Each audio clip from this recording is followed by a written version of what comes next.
अपनी इन्होंने ग्रो किया, पहले आर्मी में रह के, जाहिर बात है इन्होंने सर्व किया, फिर मेडिकल रीजन की वजह से इनको आर्मी छोड़नी पड़ी, और उसके बाद एज ए टेडेक्स स्पीकर, और उसके बाद एज ए मोटिवेटर भी हैं, और यूथ के बड़े आइकॉन है इंडिया के अंदर, और फिर मीडिया में एज ए जर्नलिस्ट और डिफेंस एनालिस्ट अपना पर्सपेक्टिव देते रहते हैं, और बड़े जबरदस्त किस्म के पाकिस्तान एंटी पाकिस्तान समझे जाते हैं, और हैं अरे भी। नहीं सब और जारी बात है, एक बात मैं बताऊं कि मेजर साहब, मैं समझता हूं कि मैं हूं या आप हो, हम सबका एक काम है अपने स्टेट के नेशनल इंटरेस्ट को प्रमोट करना।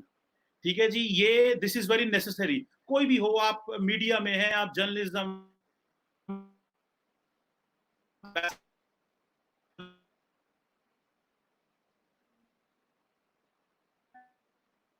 करना, और तो मेरा ख्याल है ये सब भी करना चाहिए, भले आप अपनी जगह पे बैठ के कर रहे हो या मैं यहाँ पे कर रहा हूँ, कोई कहाँ पे कर रहे हो, क्योंकि हम जिस वतन मिट्टी से हैं वहां से हमने शिनाख्त ली है, तो अपने मुल्क के लिए बोलना, लड़ना, बात करना हमारा हक है। तो जो आप करते हैं वो आप अपने मुल्क के लिए करते हैं, और आपको बिल्कुल करना चाहिए।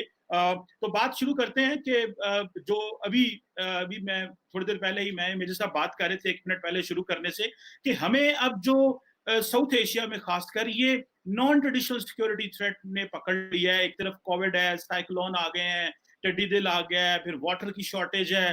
तो मेजर साहब, मेरा आपसे जो पहला सवाल है वो इसी तरह गैर रवायती सिक्योरिटी के पैरामीटर से है, क्योंकि हम रवायती सिक्योरिटी तो बहुत डिस्कस करते हैं, वो भी करेंगे जारी बात है इसके बाद।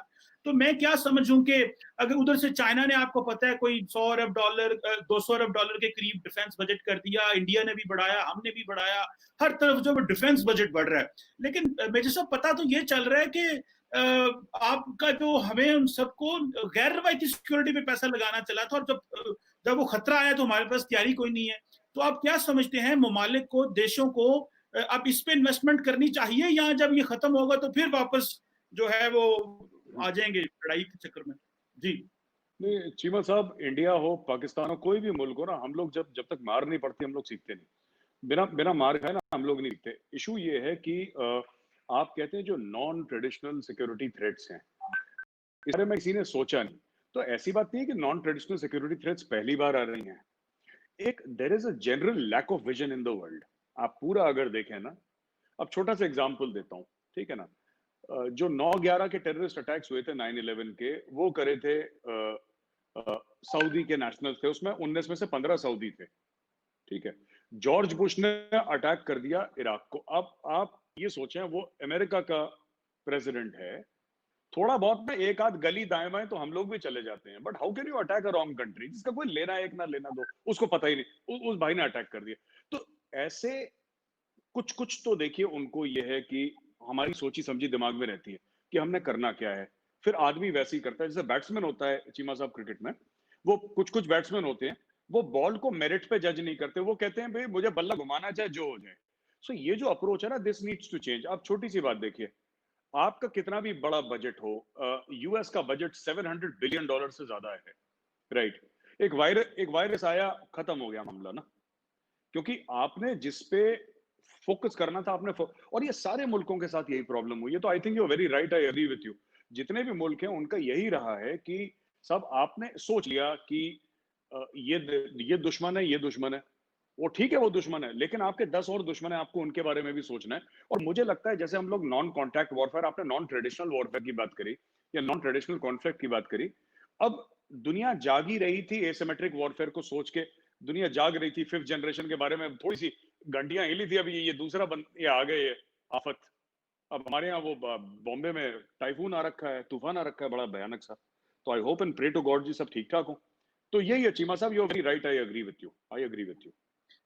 बिल्कुल सही कह रहे हैं। मेरा ख्याल है कि जैसे पाकिस्तान में भी मेजर साहब, हमने जब ये कोविड-19 आया और 15-16 मार्च के बाद हमने लॉकडाउन किया, तो हमारी सरकार ने पहली दफा जो हमारी cabinet committee on national security है वहां पे बैठ के इसको डिस्कस किया। वरना हम cabinet committee on national security में बैठ के अपने traditional matters, India, Afghanistan, nuclear और जो भी पाकिस्तान की सिक्योरिटी को खतरात होते हैं, हमने कोविड-19 को भी डिस्कस किया, और हमारे आर्म फोर्सेस ने भी उसको डिस्कस किया। सो आपकी बात सही है कि अब हमें एक और जो है वो थ्रेट, जो आपकी बात है कि थ्रेट पहले ही था और इस पर काम भी हो रहा था, लेकिन किसी को इस तरह अंदाजा नहीं था कैसे होगा। जल्द मेरे साहब, मैं अगला सवाल जो आपसे करना चाहता हूँ वो मैं आपसे करना चाहता हूँ कॉम्प्रिहेंसिव डायलॉग के ऊपर। देखिए, इंडिया पाकिस्तान के दरमियान अगर देखें आप, ये पिछले, अगर ये 2020 में अगर हम मेजर साहब चले जाएं उस पे, स्टार्ट के पाकिस्तान में मुशर्रफ साहब का जब टाइम था, तो मुशर्रफ साहब आपको पता है एक डिक्टेटर थे डेफिनेटली, और उन्होंने जो उनको भी लेजिटिमेसी चाहिए थी और एक प्रेशर भी था, और कि हमें, हालांकि पाकिस्तान ने बड़ी इस दौरान जाने दी हैं दहशतगर्दी की जंग में, तो जो उन्होंने इंडिया के साथ डायलॉग किया उसमें पाकिस्तान के बहुत सारे लोगों ने नापसंद किया, लेकिन उन्होंने इंडिया के साथ कॉम्पोजिट डायलॉग शुरू किया 2004 में। वो अनफॉर्चुनेटली 2007-8 में खत्म हो गया, फिर मुंबई ब्लास्ट हो गए, फिर पीपल्स पार्टी की गवर्नमेंट आ गई, और फिर हमने जो है वो पीपल्स पार्टी के दोनों वजीर आजम और सदर भी, आसिफ रजा साहब, जरदारी साहब, गिलानी साहब, राजा परवेज ऑफ इंडिया गए, फिर नवाज शरीफ साहब भी गए, फिर इमरान खान साहब भी सोच रहे थे कि हमें इंडिया के बीजेपी के साथ ताल्लुकात ठीक करने हैं।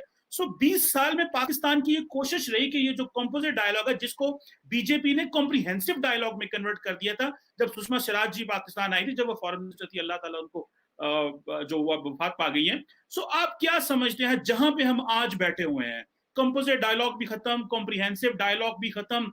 कल मैं एक किसी बंदे से बात कर रहा था, तो उसने कहा भाई अब तो नए सिरे से डायलॉग होगा इंडिया के साथ, वो एक इंडियन ही थे, सो ये कंपोजिट कॉम्प्रिहेंसिव तो चला गया। सो आप क्या समझते हैं कि इंडिया पाकिस्तान का क्या फ्यूचर है, अगर हमने 20 साल मेहनत की और दुनिया में एक बात हमने पहुंचाने के लिए हम कामयाब हो गए कि हम इंडिया से बात करना चाहते हैं और हम चीजें अब छोड़ना चाहते हैं, तो अब कहाँ जाएंगे हम और क्या रास्ता है? आप फौजी भी हैं, आप स्ट्रेटेजिस्ट भी हैं, आप बताएं, यूथ आपको सुनती भी है, आप बताएं प्लीज। चीमा साहब, ये थोड़ा सा सवाल जो है ना, ये सकलैन बॉलर हुआ करता था पाकिस्तान का ना, उसकी बड़े, जो दूसरा उसका बड़ा फेमस हुआ करता था, ये आपने दूसरा फेंक दिया, मतलब ना, यू हैव, मैं कोशिश करूंगा आंसर करने की to the best of my capability. Cheema साहब, ऐसा है कि इंडिया में एक फीलिंग है, और जो लोग कहते हैं ना कि पाकिस्तान में भी, मैं टीवी चैनल्स आपके अक्सर देखता रहता हूँ, तो उसमें जो लोग कहते हैं कि मोदी या बीजेपी जो हिंदुत्व की बात है या हिंदू नेशनलिज्म की बात है, ये सब बातें सही हैं, ये बातें गलत नहीं है, ये हैं। लेकिन अगर हम ये बोलें कि मोदी इसलिए कर रहा है, या नरेंद्र मोदी जी जो हमारे प्राइम मिनिस्टर हैं, वो इसलिए पाकिस्तान के खिलाफ एक खास रवैया उन्होंने अपना रखा है क्योंकि वो हार्डलाइन हिंदुत्व में बिलीव करते हैं, वो शायद रीजन नंबर 2 या 3 होगा। रीजन नंबर 1 ये है कि Modi ji is reflecting the mood of India today. He is a very astute political leader. Hindustan का जो मूड है आज, राइट, कई ऐसे, क्योंकि ये मूड इतना ज्यादा हो गया है इंडिया में कि कोई भी लीडर, अक्सर ये कहा जाता है कि लीडर का काम क्या है कि कौम को सही डायरेक्शन दिखाना, ये माना जाता है कि भाई लीडर वो है जो सही डायरेक्शन में कौम को ले जाए। ये भी मैं आपकी बात मानता हूं, और मोदी जी कोशिश भी कर रहे हैं, जो उनके हिसाब से, उनकी गवर्नमेंट के हिसाब से, जो उन्होंने अपना मैनिफेस्टो दिया था, उसके हिसाब से कोशिश भी पूरी चल रही है। हर एक बंदा 100% सक्सेसफुल नहीं होता। मैं बता रहा हूं कि इंडिया में जो मूड है, एक ऐसा मूड है कि जब भी हमने पाकिस्तान से डायलॉग की बात करी है, हमारे साथ धोखा हुआ है। ये इंडिया में एक और आम लोग, मैं बोल रहा हूं कि जो आपने डिफेंस एनालिस्ट की बात करी, चीमा साहब, सिर्फ डिफेंस एनालिस्ट की बात नहीं है, ये जो आम सड़क पे चलता हिंदुस्तानी है, वो लोअर मिडिल क्लास, चाहे अमीर हो चाहे गरीब हो, जनरली ये फीलिंग ये है कि जब भी वाजपेयी जी गए, as a matter of faith, Vajpayee ji गए, मीनार पाकिस्तान में गए, तो ये काफी आता है कि साहब आपने तस्लीम ही नहीं करा था कि पाकिस्तान बन गया है, या कभी आपने ये माना ही नहीं पाकिस्तान को।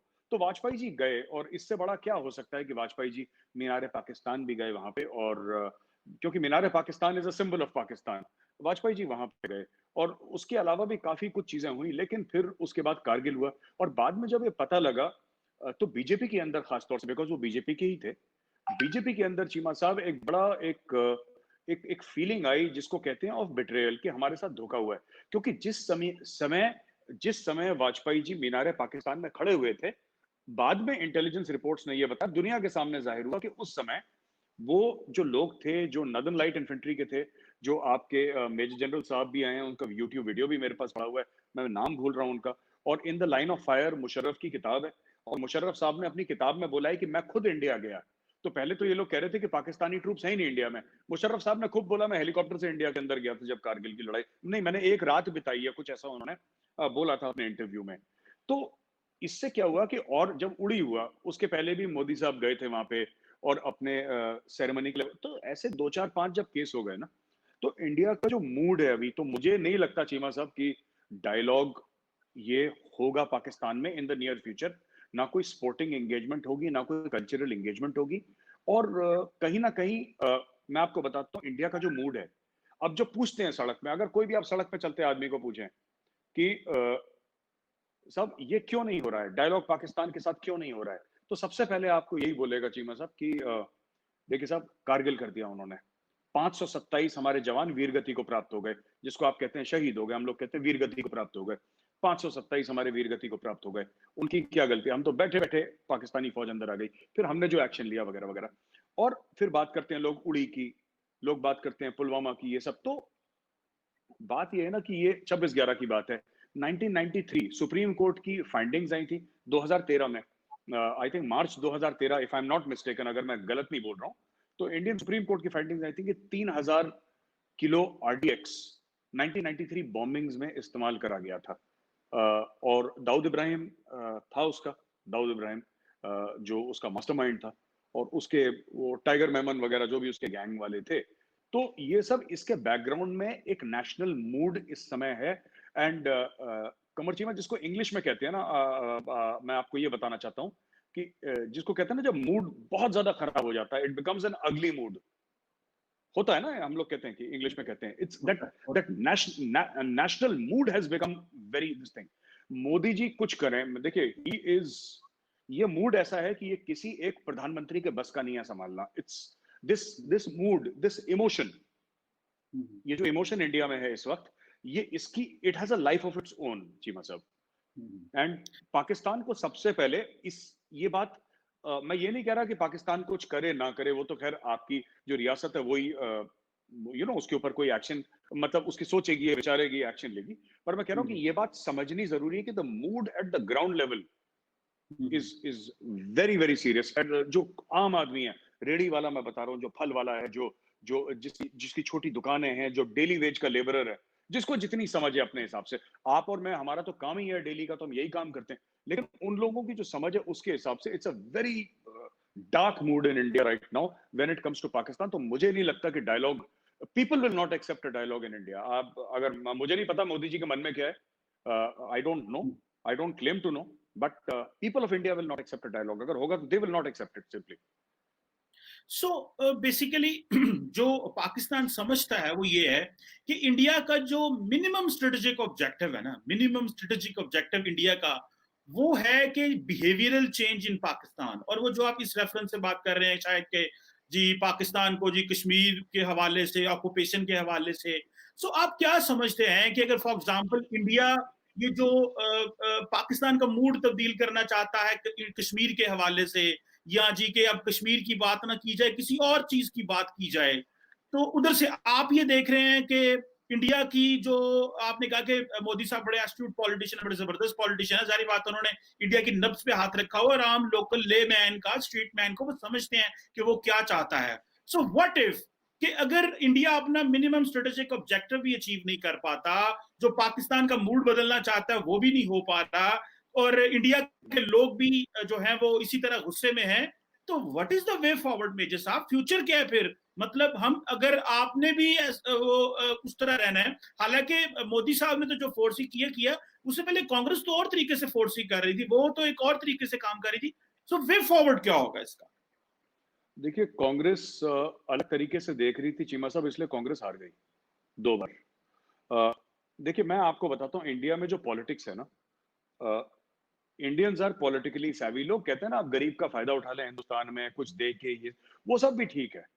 बट बात यह है कि ज्यादातर इंडिया में कुछ कुछ लोग जरूर आपको मिल जाएंगे जो मुख्तलिफ राय रखते हैं, जो अलग राय रखते हैं इस पूरे मामले में, इस पीस प्रोसेस के मामले में। लेकिन आप ज्यादातर अगर देखें, वास्ट मेजोरिटी ऑफ इंडियंस का जो मूड है वो एक एक किस्म का है। और मोदी साहब हो, कोई भी हो politician, they can not ignore this mood, पहली बात। दूसरी बात, आप ये कह रहे हैं ना कि जो कॉन्वर्सेशन है वो बदलने की बात है, या फिर आप ये कह रहे हैं कि सब इंडिया चाहता है पाकिस्तान में, आप कश्मीर की बात ना करें। पिछले 4-5 साल से इंडिया ने ये भी कहना छोड़ दिया पाकिस्तान को कि आप कश्मीर की बात ना करें। वो कह रहा है आपको जो बात करनी करिए। अभी वो जो पहले से वॉइसेस आते थे ना कि आप कश्मीर कश्मीर क्यों करते हैं हर जगह, ऑफिशियली इंडिया ने ये भी कहना बहुत कम कर दिया है। अगर आप देखें स्टेटमेंट्स, चाहे आप होम मिनिस्टर के देखें, चाहे आप डिफेंस मिनिस्टर के देखें, चाहे जो भी हमारे नेशनल सिक्योरिटी apparatus के जो भी लोग हैं जो संभालते हैं, तो ये धीरे धीरे ये कहना कि पाकिस्तान कश्मीर की बात क्यों कर रहा है, क्योंकि कहीं ना कहीं ये अंडरस्टैंडिंग है। लोग दो तीन सवाल पूछते हैं, राइट? जो अगर मैं चाहूं, फॉर एग्जांपल, अगर मैं हूं ऐसा जो मैं चाहता हूं कि अगर मैं चाहता हूं कि अमन की आशा टाइप का कुछ हो और दोनों मुल्क बैठ के बात करें, लोग ऐसी बात कहते हैं कि कोई भी इंसान चुप हो जाएगा, वो बात नहीं कर पाएगा। ठीक है। देखिए, दो बातें हैं। जब इंडिया में एक टाइम था जब लोग कहते थे कि जानें बड़ी सस्ती हैं, एक कहावत थी कि हिंदुस्तान में जानें बड़ी सस्ती हैं, और लोग ये भी कहते थे कि हिंदुस्तान में एक किसान की जान और एक जवान की, जवान यानी कि जो हमारा सोल्जर है, और किसान जो कि हमारा जो खाना देता है हमें, जो हमें जो जो किसानी करता है, जो फार्मर है। तो चीमा साहब, ये जो पूरा मामला है इसका ना, कि अब इंडिया का मूड इसको लेके बड़ा मुख्तलिफ है। आप बहुत ज्यादा चेंजेस इंडियन साइकोलॉजी में आए हैं। और ये बात नहीं कि ये नरेंद्र मोदी ने करवा दिया कोई बटन दबा के, कोई 130 करोड़ बंदों का ना कोई मूड नहीं चेंज कर सकता।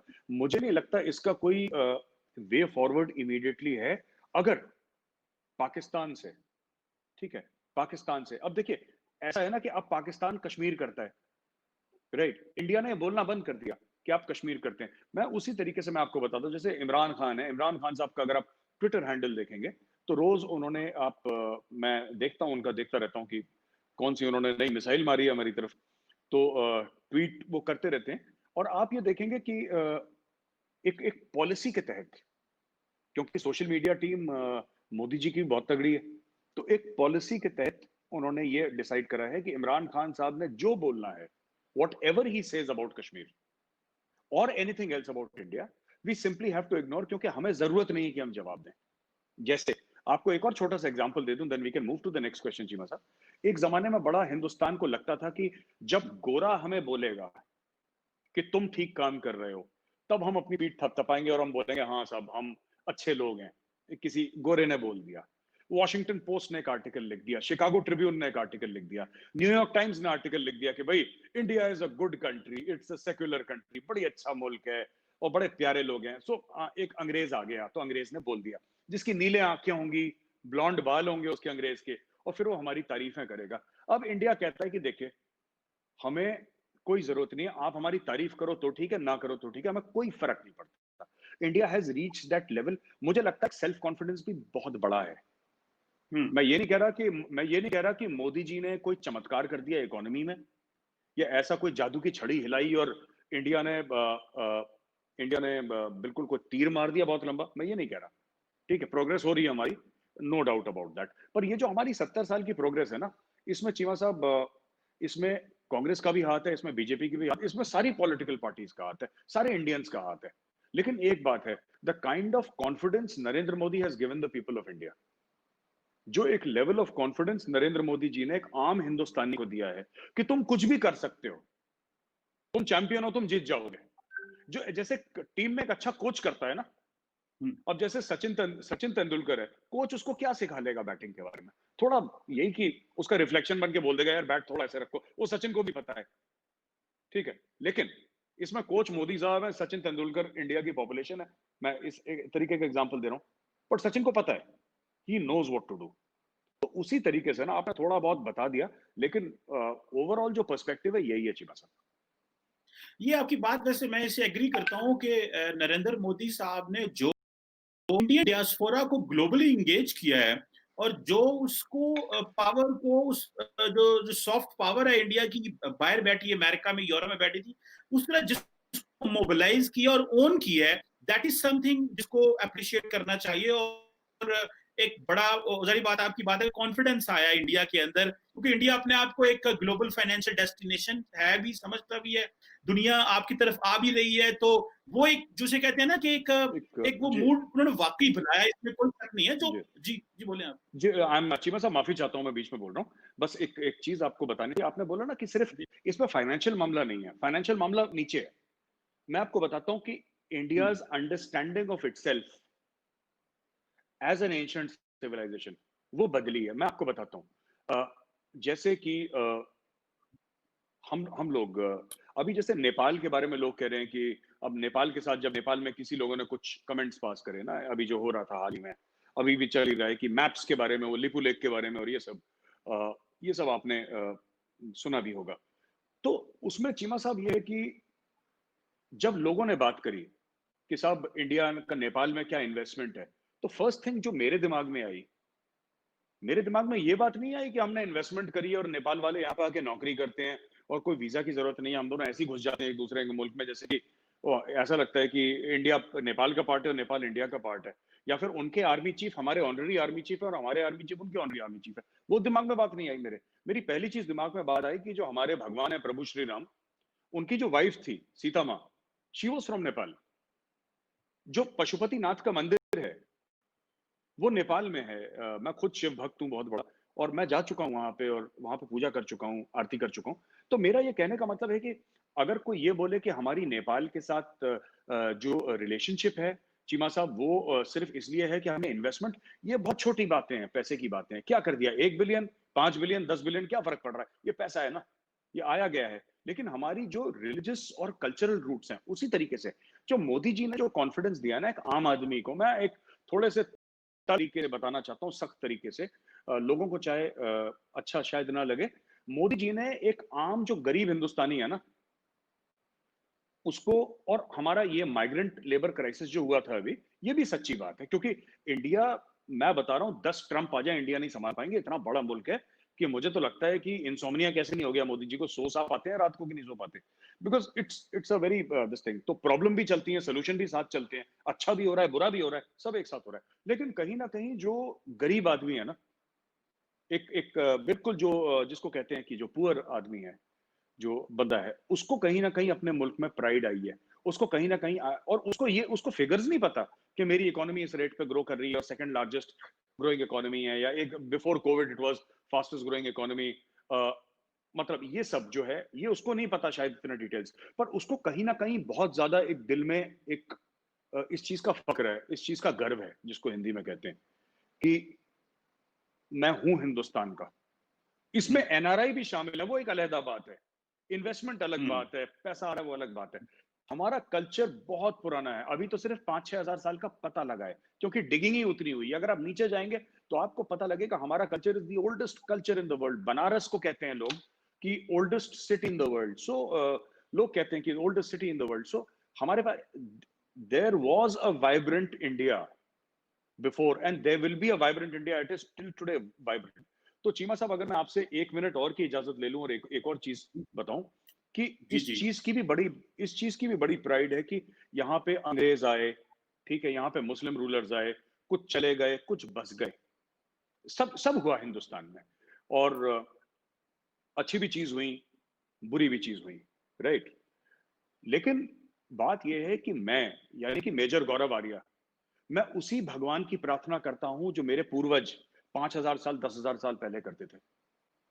India is the only country in the world जिधर, जैसे आप देखिए, यूरोप पूरा क्रिश्चियन हो गया, ईरान पूरा इस्लामिक हो गया, इजिप्ट पूरा इस्लाम, यहां पे कोई और मजहब माने जाते थे, सिर्फ इंडिया है जो अभी भी हिंदू है। एंड अभी भी अभी भी हिंदू है, और 10 प्रॉब्लम है हमारे पास। ऐसी बात नहीं है कि वी आर परफेक्ट, हम कोई दूध के धुले नहीं, हम कोई परफेक्ट नहीं है, लेकिन आज भी 80-85% ऑफ द पॉपुलेशन हिंदू है, और इसका कॉन्स्टिट्यूशन सेक्युलर है, जिसमें हमारी प्रॉब्लम्स हैं। मैं आपसे ये नहीं कहूंगा कि सिर्फ सेक्युलरिज्म लिखने से हो जाता है, हमारी 10 प्रॉब्लम्स हैं, और मैं उस बात को अग्री करता हूं। लेकिन 80-85% प्रॉब्लम होने के बाद भी ये है इंडिया में, और ये बात आई थिंक काबिले तारीफ है हिंदुस्तान की।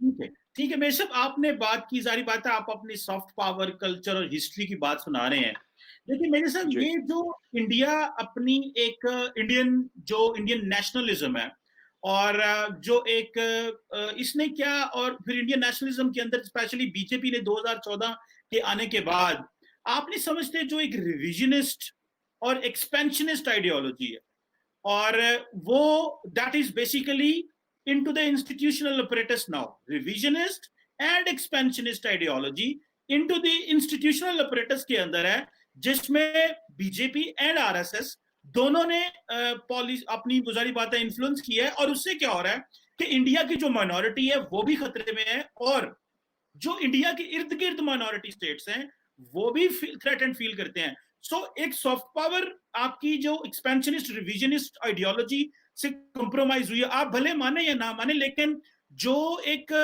आपकी सारी की सारी जो बॉलीवुड है वो खामोश रहती है या वो कभी कॉन्ट्रोडिक्ट नहीं कर सकती उनका कोई सियासी व्यू नहीं है वो तो बोलते ही नहीं है क्या हो रहा है हाँ सोशल कल्चर कोई इश्यू वो तो बोल पड़ते हैं लेकिन वो पॉलिटिकल एंगल में नहीं बोलते उनको पता है कि अवाम से इतना सख्त रिएक्शन आएगा कि भले सलमान खान हो शाहरुख खान हो दीपिका पादुकोण हो कोई भी हो मोदी जी या पॉलिटिकल लीडरशिप के उनके मामला में नहीं जाना वरना उड़ा दिए जाएंगे क्योंकि वो पब्लिक आपके खिलाफ हो जाएगी जिस सवाल को मैं जो रिफ्रेज कर रहा हूँ ये एक्सपेंशनिस्ट रिविजनिस्ट आइडियोलॉजी आपकी इंस्टीट्यूशनल ऑपरेटर्स में आई है जिसने विद इन इंडिया माइनॉरिटीज को बहुत कर्टेल कर दिया और जो रीजन के अंदर छोटे छोटे मुल्क थे जैसे इंडियन आर्मी चीफ नेपाल के बारे तो बयान देता चाइना के बारे बयान नहीं देता तो ये जो एक रिसेंटली कुछ दिनों की मैं बात करूं इनके हवाले से और उन्होंने नेपाली ने आगे से जवाब भी दिया सो डू यू थिंक ये एक ऐसी ऐसी फजा है साहब जी।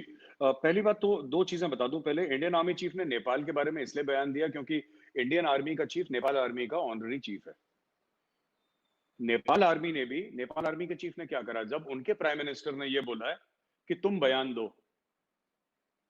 दो हिंदुस्तान के बारे में, तो उनका जो आर्मी चीफ था general Thapa, chief of army staff of the Nepal army, उसने अपने प्राइम मिनिस्टर को मना कर दिया। तो ये हमारे धर्म का, हमारे मजहब का, हमारे कल्चर का एक बहुत कहाँ आप शायद अगर कभी आपका आना हुआ, एक छोटी सी नदी है, काली गंगा बोलते हैं हम लोग उसको। एक जगह है धारचूला, कुमाऊं में। धारचूला के नदी के उस तरफ नेपाल है और इस तरफ इंडिया है, एक पुल है बीच में। तो अगर आप कभी चले चीमा साहब धारचूला तो मैं पुल पार करेंगे, मैं आपको नेपाल घुमा के लाऊंगा। You can easily go and लोग आते हैं बिना पासपोर्ट बिना वीजा के, कोई दिक्कत नहीं है। हमारे लोग काम कर रहे हैं, कोई इशू नहीं है। आर्मी में आते हैं, ऑफिसर्स बनते हैं आर्मी में। Nepali citizen are officers in Indian army. तो that is the level of एक तो ये चीज है। दूसरी चीज मैं आपसे कहना चाहता हूँ कि जो आपने बात करी सलमान शाहरुख की और दीपिका पादुकोण की, चीमा साहब ऐसा है ना कि ये इसलिए नहीं बोलते कि पुलिस आके दरवाजा खड़खड़ाएगी रात के 2 बजे। ये इसलिए नहीं बोलते क्योंकि these are basically commercial people, right? आप क्यों चाहते हैं सलमान शाहरुख दीपिका या कोई भी स्टार हो अपनी पिक्चर क्यों बनाता है कि लोग देखें? आप लोगों को अपसेट करके अपनी पिक्चर नहीं बना सकते। सलमान को सलमान किसने बनाया? शाहरुख को शाहरुख किसने बनाया? हमने बनाया ना। ठीक है, लोग मेरा नाम नहीं जानते, लेकिन जब मैं वो 200 रुपए का या 100 रुपए का टिकट खरीदता हूं और जब मैं खड़े होकर तालियां बजाता हूं या मैं मुझ जैसा कोई बंदा वहां पे डांस करता है सलमान खान के साथ और कहता है कि भाई की फिल्म आई है, तब भाई बनता है 2000-3000 करोड़ का आदमी और एक एक पिक्चर उसकी 200 300 करोड़ बनाती है। So it is we the people of India, they have to respect our views because we have made them superstar. Now आपने बोला रिविजनिस्ट और एक्सपेंशनिस्ट की, चीमा साहब आपने बात करी। सर ऐसा है कि एक्सपेंशनिस्ट इंडिया कभी नहीं हुई। हम कभी घोड़े लेके किसी और मुल्क में नहीं दौड़े। मैं हिंदू पॉपुलेशन, क्योंकि इस्लाम यहाँ पे तो 711 पे आई थी, मोहम्मद बिन कासिम जो पहले लोग आए थे सिंध के थ्रू। बाकी अरब ट्रेडर्स तो बहुत पहले आ चुके थे। और केरला में आपको शायद पता ना हो, दुनिया की दूसरी मस्जिद यहाँ पे in terms of age, the second oldest mosque in the world. जब से इस्लाम आया है दुनिया में तब से इधर केरला में है हमारे। तो आप कभी आए तो आपको ले चलूंगा केरला घुमाने के लिए, बड़ी खूबसूरत जगह। ये समझने की बात है कि कभी भी ना हम लोगों ने कभी किसी के ऊपर हमने अटैक नहीं करा। राजा दाहिर के ऊपर अटैक हुआ था, राजा दाहिर नहीं गया था गल्फ या जो मिडिल उस जमाने में जो भी कहते थे। मोहम्मद बिन कासिम आया, यहाँ पे अब्दाली आया, यहाँ पे घोरी आया, यहाँ पे गजनवी आया। पृथ्वीराज चौहान या छत्रपति शिवाजी या महाराजा रंजीत सिंह, ये लोग नहीं चढ़ दौड़े कि चलो हम यूरोप को जाके हम तबाह कर देते हैं। ना किसी हिंदू राजा ने यह बोला कि आप धर्म परिवर्तन अपना कर लो, मजहब अपना बदल के हिंदू बन जाओ, क्योंकि हिंदुइज्म में कोई कॉन्सेप्ट नहीं है मजहब बदलने का। आप हिंदू नहीं बन सकते। अगर अगर कोई हिंदू चाहे कि वो मुस्लिम बन जाए तो वो बन सकता है, लेकिन मुस्लिम अगर चाहे हिंदू बन जाए, he can not become, right. तो जो आप रिविजनिस्ट की बात कर रहे हैं ना, जो देखिए ये जो बीजेपी कर रही है आज की तारीख में, क्या कर रही है, मैं आपको 2-3 मिनट में वो भी बता देता हूं। बीजेपी ने कोई छुपा के नहीं करा। बीजेपी के मैनिफेस्टो में लिखा हुआ है, पहली चीज 35 से हटाना है, 370 हटाना है, ये लिखा हुआ है उन लोगों ने। और बोल के आ रहे हैं, टीवी पर बोलते हैं, हर जगह उनके बयान है और रिटन स्टेटमेंट्स हैं उनके कि साहब ये हम करना है, उन्होंने कर दिया। Because the people of India will hold them responsible after 5 years। बोलेंगे कि मोदी जी आपने बोला था, कहां गया। आज की तारीख में आपने देखा होगा कि कुछ हैं जो सो कॉल्ड इंटेलेक्चुअल्स हैं इंडिया के, जिन्होंने काफी ऑब्जेक्ट करा कि 370 क्यों हटा, 35 से क्यों हटा। पर आपने इंडिया में मास प्रोटेस्ट नहीं देखे कभी 370 के। क्यों हटाया मोदी जी ने? मोदी जी ने इसलिए नहीं हटाया क्योंकि वो हिंदुत्व चाहते हैं और कश्मीर को वो करना चाहते हैं, नहीं। मोदी जी ने इसलिए 370 हटाया क्योंकि उनको पता है कि 130 करोड़ हिंदुस्तानी क्या चाहता है। He is nearly doing what 1.3 billion Indians want. वो अपनी तरफ से कुछ नहीं कर रहे। वो स्टीयरिंग व्हील किसी और के हाथ में है। जो एयरक्राफ्ट का जो वो होता है, जो रडर या जो भी बोलते हैं जिससे एयरक्राफ्ट जाता है, वो 130 करोड़ हिंदुस्तानियों के हाथ में है। वो मोदी जी ने करना ही वो है, कोई भी होता यही करता। अब तीसरी चीज, ये जो आप कह रहे हैं ना कि माइनॉरिटीज डर गई इंडिया में, है ना, कि आपने बोला कि ये कुछ चीजें ऐसी हुई हैं बीजेपी ने करी है। मुझे नहीं पता क्यों, अगर कोई डर रहा है। कुछ लोग हैं जो बड़े बड़े फिल्म स्टार हैं, मैं उनका नाम नहीं लेना ठीक समझ रहा, बड़े जो अरबपति हैं, जो मतलब अगर आप उनको गाड़ी भेजें और आपने उनको मर्सिडीज या बीएमडब्ल्यू नहीं भेजी, तो गाड़ी में चढ़ना पसंद नहीं करते। उनके घर में रोल्स रॉयस हैं, उनके घर में जैगुआर है, उनके घर में बड़े बड़े बंबई में उनकी कोठियां हैं। वो थोड़ा सा डरे हुए हैं इंडिया इंडिया में रहने के लिए। उनके लिए इंडिया अनसेफ है, उनको लगता है।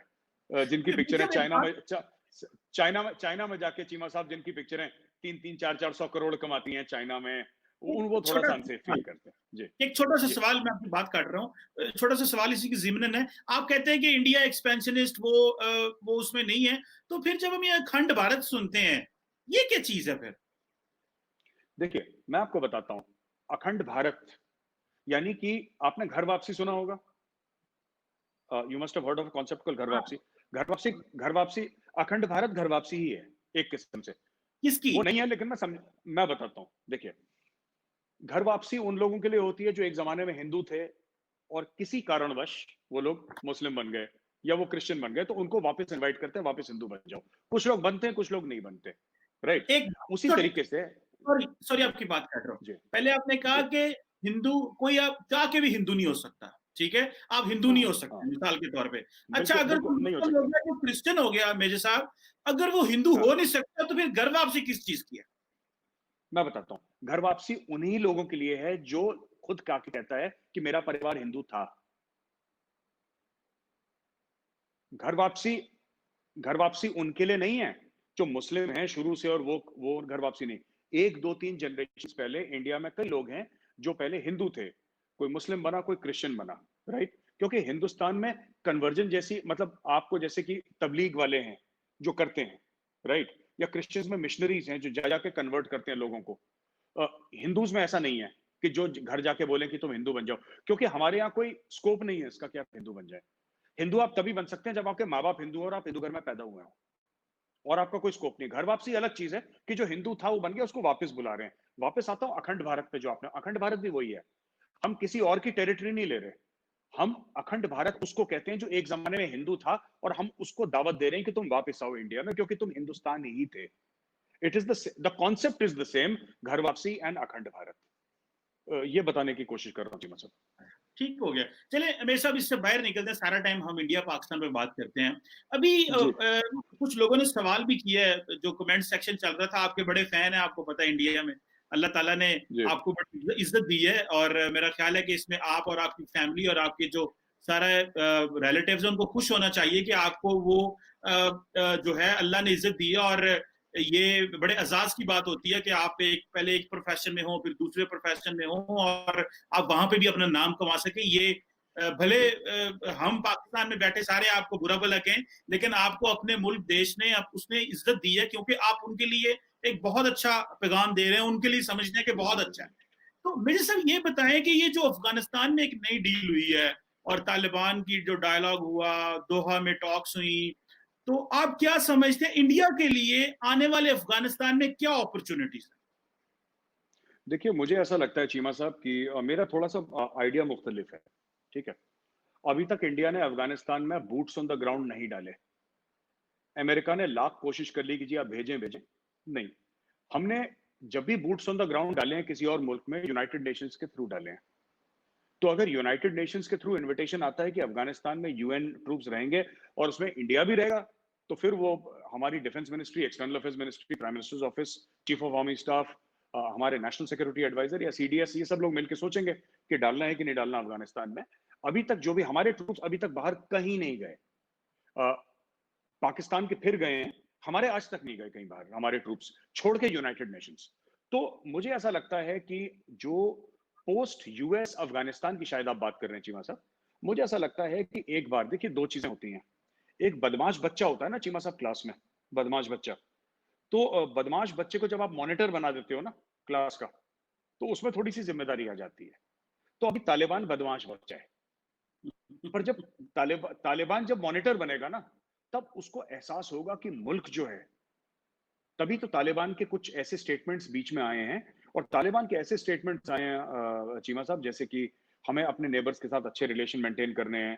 तालिबान स्पोक्स पर्सन ने ऑफिशियली बोला Kashmir is an integral matter of India, जबकि एक फैक्शन ये बोल रहा था कि साहब हम जिहाद कर देंगे कश्मीर में वगैरह। तो क्विकली अगले दिन ही उन्होंने बोल दिया 2-3 दिन में कि साहब ये नहीं। उसका रीजन है, तालिबान को ये पता है कि हो ना हो we will come to power, and when we come to power, right, जो भी सरकार है सबसे पहले वो क्या चाहती है? सबसे पहले वो ये चाहती है कि लोग हमें रिकॉग्नाइज करें। ठीक है साहब, लोग रिकॉग्नाइज करें। ये वैसी चीज है चीमा साहब, सब कॉन्टिनेंट में, पाकिस्तान में, इंडिया में, चाहे हिंदू हो मुसलमान, हम लोगों के यहाँ बड़ी लार्ज वेडिंग्स होती हैं। आपने देखा भी होगा कभी। 500 हजार बंदे शादियों में जाते हैं। क्यों जाते हैं? इसलिए जाते हैं क्योंकि आप समाज में चाहते हैं कि आपकी एक्सेप्टेबिलिटी हो।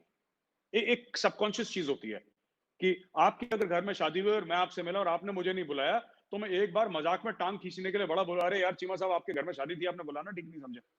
तो इट इज लाइक दैट। तो क्या होता है कि चीमा साहब, ये चीज होती है कि एक एक्सेप्टेबिलिटी।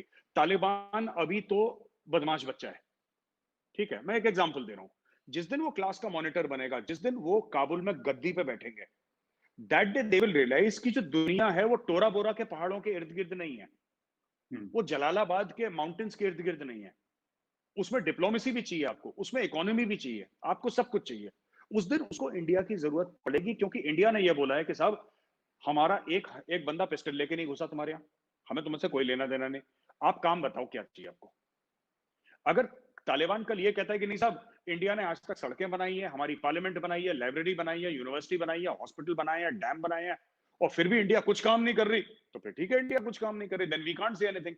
बट मुझे ये लगता है कि जब ये देखिए, ये नेचुरल सी बात है, एवरीबडी इज दिस थिंग, कि अ, आपने मुशर्रफ साहब की बात करी।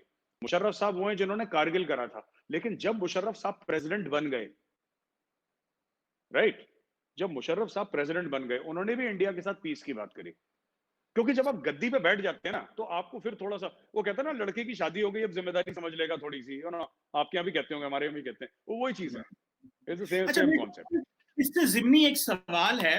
अभी जी ज़ुल्फ़िकार खलीलज़ाद ने सुहासिनी हैदर को एक इंटरव्यू दिया द हिंदू में, कोई मेरे ख्याल है जी 2 हफ्ते पहले। तो जी सुहासिनी हैदर को वो बड़ा इंटरव्यू चला भी पाकिस्तान में भी, वो जिस वक़्त चला ना उस वक़्त वो उन्होंने द हिंदू में लगाया। मैं उसी वक़्त इत्तेफ़ाक से जाग रहा था, मैंने फटाफट पढ़ा, मैंने कहा ये बड़ी स्टेटमेंट आई है कि उन्होंने कहा जी कि ज़ुल्फ़िकार खलीलज़ाद ने कहा कि हमने कहा जी तालिबान जो है वो डायरेक्ट इंडिया से बात करें, ठीक है? So this was a news for Pakistan के जी आप क्या समझते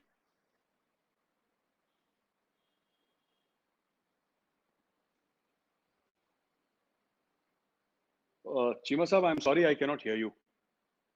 आपकी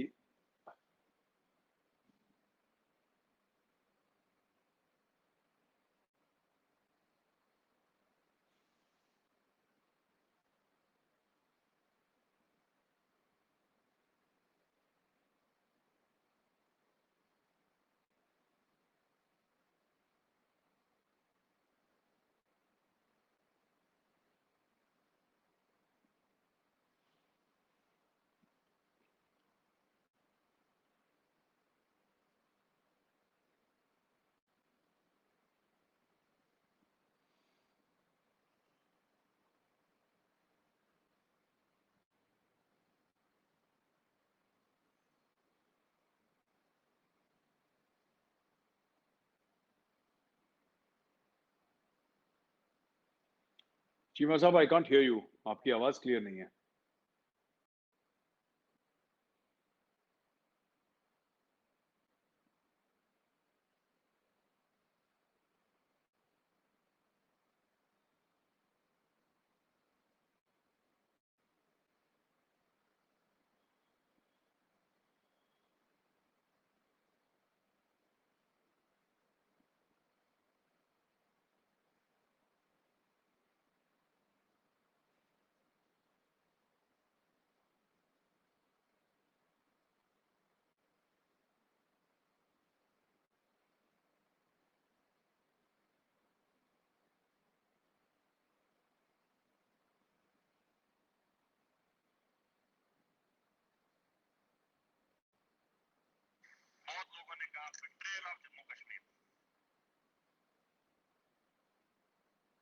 आई थिंक चीमा साहब अभी थोड़ी देर में हमें ज्वाइन करेंगे।